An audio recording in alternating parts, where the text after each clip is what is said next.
Hola, comment tu vas? J'espère que tu vas bien. Alors dans la vidéo d'aujourd'hui, je voulais vous parler d'un sujet qui est un peu tendu dans la communauté des photographes, c'est les copyrights ou les watermarks ou les signatures, il y a plein de noms différents. Et donc je voulais vous parler de ce sujet, vous dire un petit peu mon avis sur la question, est-ce qu'il faut mettre des watermarks, des copyrights sur vos photos ou pas, à quoi ça sert d'en mettre, etc.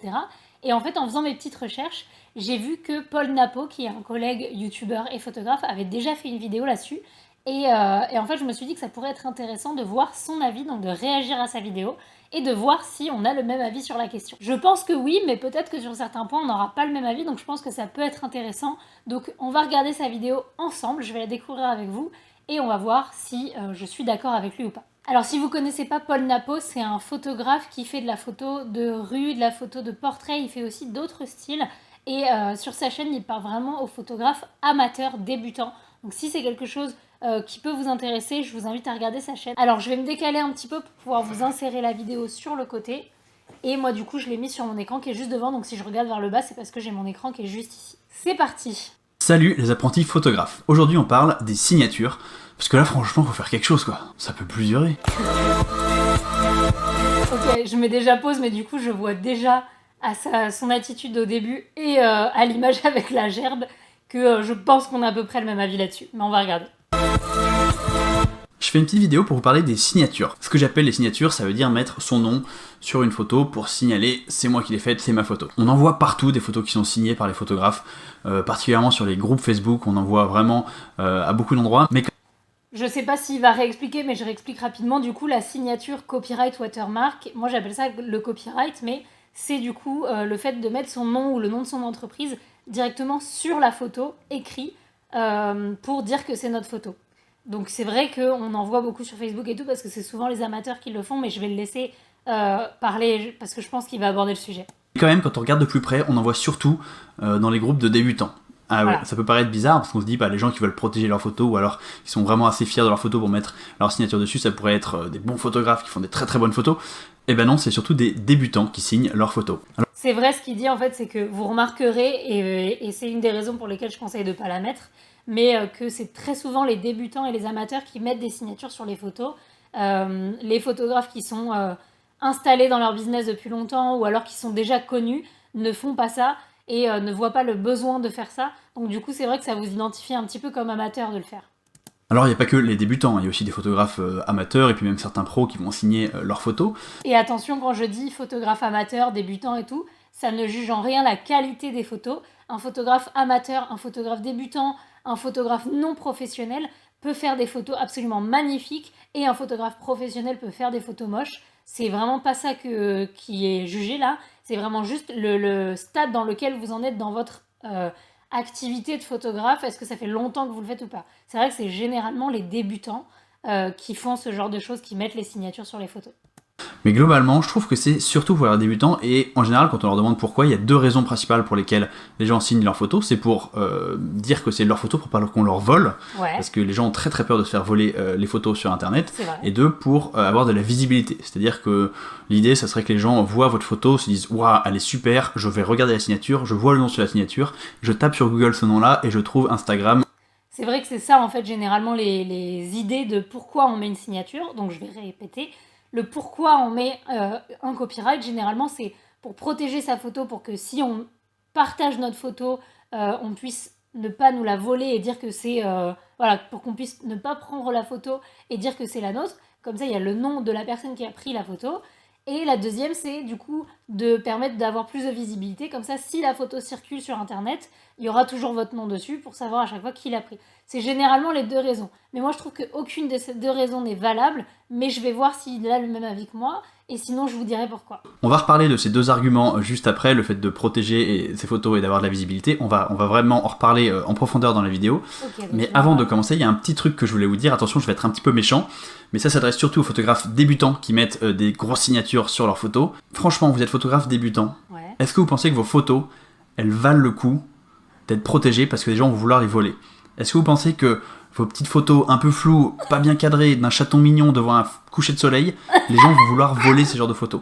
Et c'est pas grave, je dis ça, quand je dis vous... Putain, j'ai bien fait de regarder sa vidéo plutôt que de faire la mienne parce que je pense que j'aurais même pas osé le dire, mais c'est vrai quoi. Je peux m'inclure dedans. nos photos sont pas assez fabuleuses pour être volées, à part certaines personnes qui sont beaucoup plus avancées, et à ce moment-là... C'est vrai, en fait, il y a quand même une tendance, quand on est photographe, de vouloir mettre le watermark en se disant mais c'est obligé, on va vouloir me la voler, on va vouloir l'utiliser sans le taguer et tout, on va vouloir tellement ma photo est belle, redescends 2 secondes, en fait, personne va vouloir la voler ta photo, globalement, hein, dans les photos qu'on partage, même moi, même les photos que je poste, personne va vouloir me la voler et dire que c'est la sienne, quoi. Et au pire, si quelqu'un le fait, bah tant pis, qu'ils disent que c'est la sienne, derrière, il n'aura pas le reste de son travail à partager, ou alors un jour, on se rendra compte que c'était pas vraiment lui, parce que à côté, il fait des photos qui n'ont rien à voir, mais personne veut voler vos photos, franchement, calmez-vous. Peut-être que la question va se poser, mais la plupart des gens que je vois mettre des signatures, c'est des débutants. Vous faites des photos nulles, personne ne va vouloir vous les piquer. Mais je m'inclus dedans, même mes photos à moi, que j'aime beaucoup, dont je suis très fier, personne ne veut me les piquer. C'est des photos de rue, des photos de voyage, qui ont un style bien à elles, mais c'est pas du tout des photos. C'est vrai, globalement, personne veut vous les piquer. À la limite, je peux comprendre que vous ayez peur qu'un site internet, par exemple, je sais pas, vous faites des photos de voyage, qu'il y a un site de voyage qui prenne vos photos. Et là, dans ce cas-là, il y a des solutions qui sont plus efficaces que de mettre votre watermark. Mais franchement, ça sert pas à grand-chose, quoi. Photos d'illustration pour un magazine, c'est pas non plus des photos qui peuvent servir d'illustration pour une pub, parce que c'est vraiment un style très particulier. En fait, la nuance qu'il met, c'est que c'est parce que c'est généralement des photos d'amateurs que personne va vouloir vous les voler. Je dis pas que les photos ne sont jamais volées de manière générale. Quand on est photographe, il se peut que nos photos soient volées. Par exemple, si je fais des photos demain d'une modèle avec un sac à main, il se peut que quelqu'un qui vend des sacs à main prenne ma photo sur son site en disant que c'est sa photo, et là, dans ce cas-là, c'est illégal.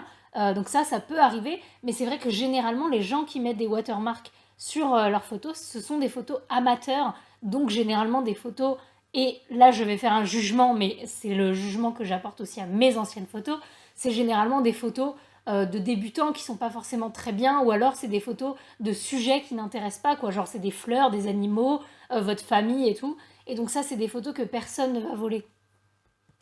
Particulier, qui n'est pas du tout adapté au commercial et tout ça, donc globalement personne va me voler mes photos, quoi, personne, jamais. Alors ça n'exclut pas d'être prudent et de se protéger un minimum, on verra ça aussi dans la vidéo, mais il faut arrêter de péter plus haut que son cul, quoi. Nos photos, pour la plupart d'entre nous, sont juste lambda, et voilà, tout simplement personne n'en veut. Bon, maintenant que j'ai sorti... Voilà, faut arrêter de péter plus haut que son cul, comme il le dit, personne va vouloir voler vos photos. Mais si toutefois quelqu'un veut voler vos photos, il y a des solutions, et du coup il va en parler juste après. Voilà, lui c'est cash direct, sur un fond vert, c'est écrit, c'est moche. Et ça c'est mon argument principal également, c'est que de mettre des watermarks, des copyrights sur vos photos, c'est moche, ça gâche votre photo. Généralement c'est des polices d'écriture qui sont fantaisie et tout, vraiment c'est moche, c'est juste moche. Je vais voir si c'est tout ce qu'il dit, mais ça me fait beaucoup rire qu'ils disent juste ça, parce que c'est l'argument principal en fait. Première raison pour laquelle c'est une mauvaise chose de mettre une signature sur ses photos, c'est tout simplement que c'est moche. C'est vraiment très moche. C'est affreux. Putain, c'est tellement moche. Arrêtez les signatures, c'est laid. Putain, c'est quasiment à 99% du temps, les signatures, c'est hideux, ça enlaidit votre photo. Donc, vous ne vous rendez pas service en mettant une signature. Juste d'un point de vue esthétique, on parlera du reste après. D'un point de vue esthétique, c'est quasiment toujours moche. Je dis quasiment pour être gentil, pour laisser aux 1% qui font des signatures correctes, discrètes, dans un petit coin, le bénéfice du doute, mais globalement, c'est... Ça, parce que mentez pas, hein, la majorité des gens qui font des watermarks, c'est en plein milieu de la photo, ou alors c'est en bas, mais en gros, avec une police un petit peu artistique et tout. Franchement, non. Même si vous, sur le moment, vous trouvez ça beau, objectivement, on vous le dit aujourd'hui, on est 2 à le dire, et à mon avis, on est plus de 2, c'est dégueulasse. Les gens qui Kevin photographie, les trucs comme ça, c'est... Les gens non, faites pas ça, quoi. Vision 3D, photographie, du 32, non, n'importe... Du 32. N'importe quoi, vraiment c'est moche, vraiment c'est très très moche, quoi. Juste première chose pour poser les bases, les signatures c'est moche. La deuxième raison qui fait que mettre une signature sur ces images c'est pas une bonne idée, c'est que ça vous catégorise comme amateur. Franchement, vous connaissez des grands photographes célèbres qui signent leurs images avec un gros logo dessus comme ça là sur internet.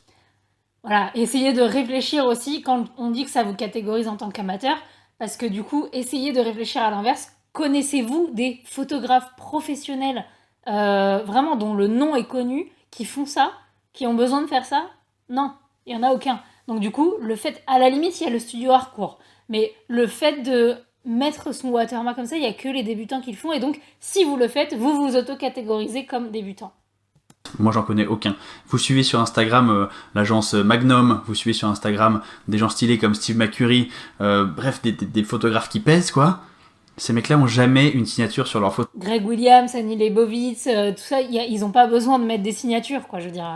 Et même la plupart des photographes pros n'ont pas de signature sur leur photo. J'ai jamais mis une signature sur une de mes photos. Donc si vous décidez de mettre une signature sur votre photo, ça va tout simplement vous catégoriser comme amateur. Ça va vous dire, ok, lui, c'est un mec qui s'y croit un peu, il a fait 3 photos, il se prend pour un grand photographe, mais ça vous donne pas une crédibilité en fait. C'est plutôt l'inverse. Ça vous donne un petit peu un côté un peu ridicule en fait, de dans mettre cette sa photo. boîte-là, quoi. Comme si on se prenait beaucoup trop au sérieux pour son propre niveau, quoi. La C'est seule vrai. exception que je vois à ça, c'est le studio d'Harcourt, donc le célèbre studio de portrait. Il a Il y a pensé effectivement au- écrit Harcourt sur ses Mais portraits c'est dans un studio. coin. Mais là, c'est un petit peu différent parce que déjà, c'est pas le nom du marque. photographe, c'est le nom du studio. Et ça fait vraiment partie de leur branding. C'est-à-dire que ce logo, il fait partie intégrante Je vous du avais dit style qu'on serait d'Harcourt. d'accord. Il est visuellement, il est joli et il est toujours bien intégré aux photos. En fait, on a l'habitude de voir les photos d'Harcourt avec ce logo-là. Donc c'est C'est vrai que c'est différent parce que là, c'est vraiment une identité de marque et il n'y a qu'une seule catégorie de photos. Ils font tout le temps les mêmes. C'est dans cette espèce de d'ambiance et de cadrage qui est toujours le même.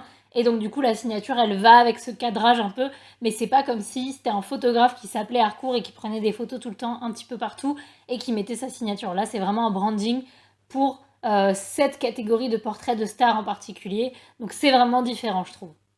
vraiment du branding de marque, c'est un petit peu différent. Troisième bonne raison de ne pas mettre de signature sur vos images, c'est tout simplement que ça ne sert à rien parce que ça ne protège pas vos images. Exactement. Vraiment, est-ce que vous avez déjà fait un tour sur Photoshop? Supprimer un logo, ça prend 1 seconde et demie, Merci. 2 secondes. Si vraiment l'argument que vous avez, c'est parce que vous voulez protéger vos photos, réfléchissez 2 secondes. Si le watermark est en plein milieu de votre photo, ça gâche la photo, on est d'accord. S'il est en plein milieu, mais que vous avez un petit peu excentré le truc ou quoi, en deux coups de tampon, c'est enlevé. Et s'il est sur les coins pour pas gêner visuellement votre photo, on recroppe la photo et c'est fini. Donc ça ne protège pas votre photo. Si vraiment quelqu'un veut vous la voler, c'est pas le moyen de faire. Et voilà, ça n'empêche rien, quoi.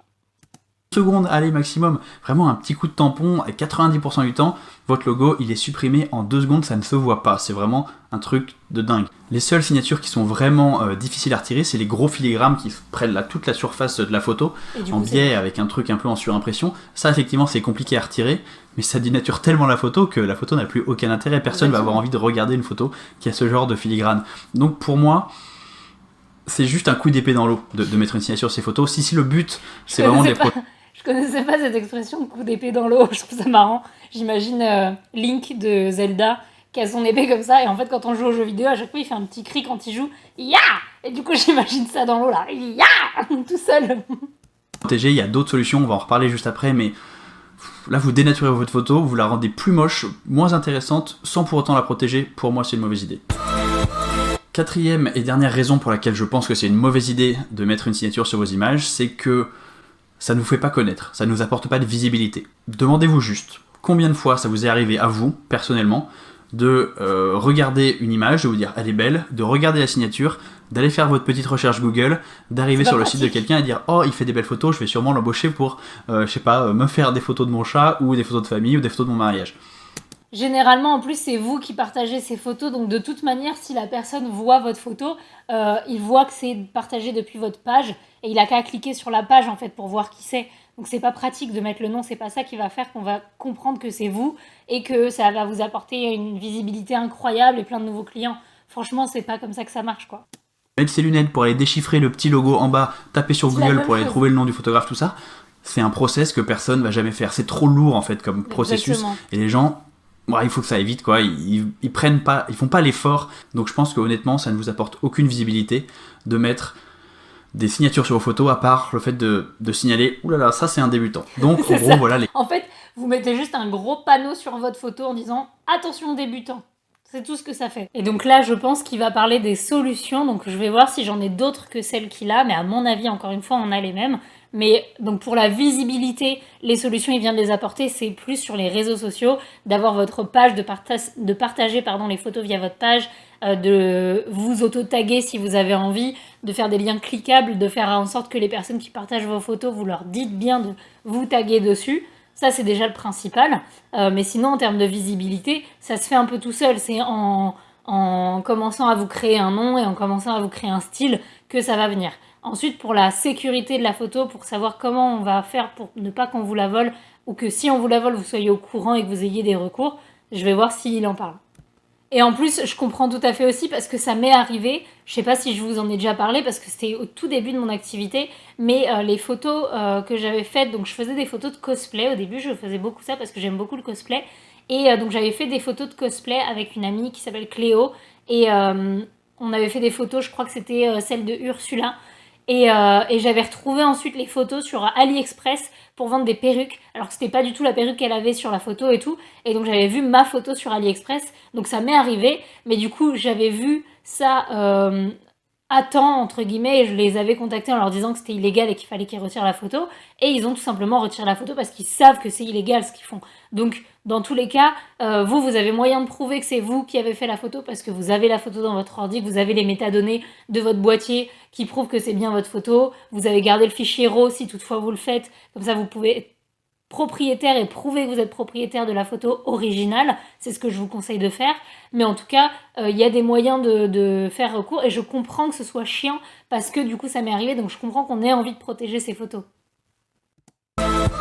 Déjà, la première chose, c'est de bien remplir les informations de copyright. Votre fichier image, que ce soit un RAW ou un JPEG, il a ce qu'on appelle des EXIF dedans, des petites informations en fait, qui sont des données qui sont attachées au fichier et qui vont donner un certain nombre d'informations, comme où est-ce qu'a été pris la photo, à quelle heure, avec quel appareil photo, avec quelle focale, bref, ça donne plein d'informations, et on peut aussi rajouter à ça un copyright, par qui a été pris la photo. Il y a plusieurs manières d'ajouter un copyright dans ces images, on peut le faire directement dans le boîtier de votre appareil photo, vous pouvez définir un copyright, et du coup dès que l'appareil photo va prendre une photo, il va immédiatement mettre dans les EXIF un copyright, ou alors on peut faire ça aussi dans un logiciel de retouche. Donc ça c'est un premier pas pour protéger ses photos. Moi je le fais directement dans mon boîtier Canon, j'ai mis le copyright Lina Kesar, et à chaque fois que je prends une photo, le fichier RAW original va avoir le copyright Lina Kesar.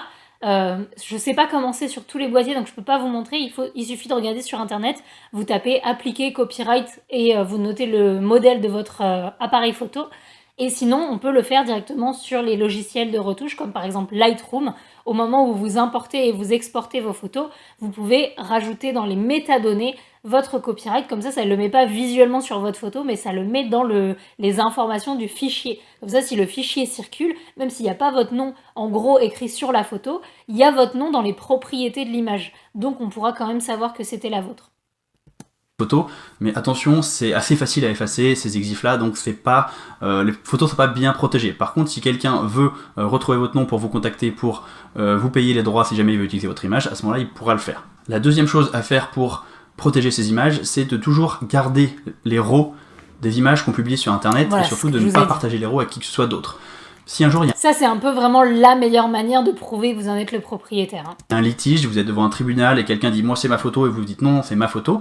Un des éléments de preuve les plus intéressants que vous pouvez apporter, c'est de dire regardez, moi j'ai le RAW de l'image, on peut créer un fichier. Et c'est aussi pour ça que je vous dis dans d'autres vidéos de ne pas le partager à vos clients, même s'il y a des clients qui insistent pour avoir les fichiers RAW. Il ne faut pas donner les fichiers RAW à vos clients. Vous pouvez, si vous voulez donner des photos non retouchées à vos clients, soit, moi je suis pas forcément d'accord avec ça et je vous ai déjà fait toute une vidéo là-dessus, mais si vous avez envie de faire comme ça, peu importe, mais dans ce cas-là, vous faites un export en DNG, en JPEG, en ce que vous voulez, mais vous ne donnez pas le fichier original sorti de boîtier. Ça, vous devez en être le seul propriétaire.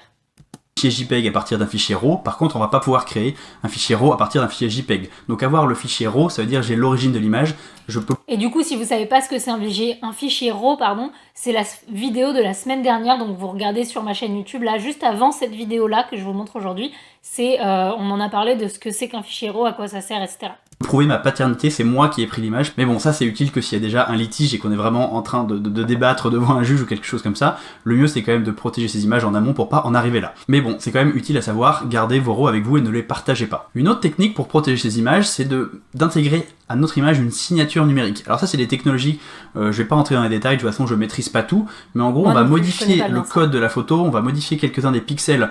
Ça va pas modifier visuellement la photo, on va pas voir de différence. Par contre, à l'intérieur du code du fichier de l'image, on va avoir une petite signature numérique qui est un truc qui est chiffré, donc on peut pas le supprimer, on peut pas l'enlever sauf avec une clé de chiffrage particulière. Donc en gros, on va encoder une signature à l'intérieur des images. Ça, c'est un super moyen pour prouver que c'est nos photos. Par contre, c'est pas quelque chose qu'on peut faire soi-même facilement, c'est un service qui est proposé par l'entreprise Imatag qui vous aide à protéger vos photos, mais c'est un service payant, donc c'est plutôt réservé aux pros qui risquent d'avoir des soucis, qui risquent de se faire voler des photos relativement souvent, parce que pour monsieur tout le monde, pour vous et moi, c'est pas forcément très utile de payer pour ce service.